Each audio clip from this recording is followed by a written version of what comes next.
बेलगाम, बागलकोट, बीजापुर, तमाम कर्नाटका और महाराष्ट्र के जातगार समाज में एक पुरानी रीत जिसे काड़ी रखना कहते हैं, आज सवालों का घेरा बन चुका है। समाज में अगर कोई गलती हो जाए तो पहले फिक्स डिपॉजिट के रूप में पैसे जमा किए जाते हैं जिसे काड़ी रखना कहा जाता है। उसके बाद जमात बैठेगी, फैसला होगा, लेकिन अफसोस ना जालिम को सज़ा मिलती है ना मजलूम को इंसाफ।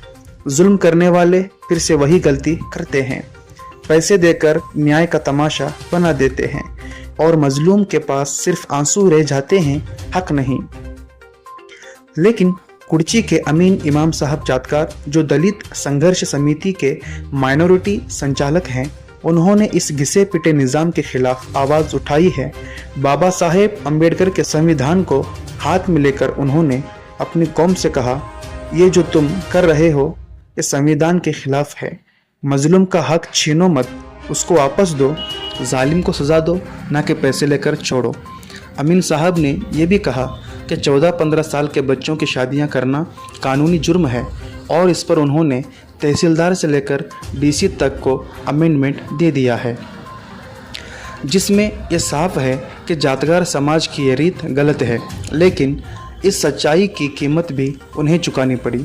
खुद उनके अपने समाज के लोग उनके खिलाफ बगावत कर दी, उनको बहिष्कार करने की मांग उठाई गई।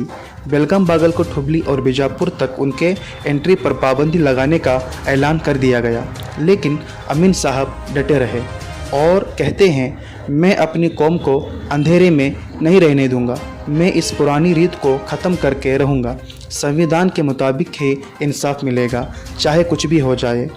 यह सिर्फ एक शख्स की लड़ाई नहीं, ये एक निज़ाम को इंसाफ की तरफ मोड़ने की कोशिश है।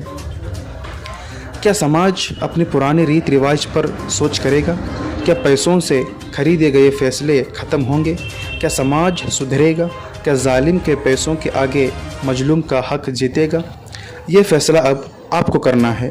क्या जातगार समाज जीतेगा या फिर डॉक्टर बाबा साहेब अम्बेडकर का संविधान?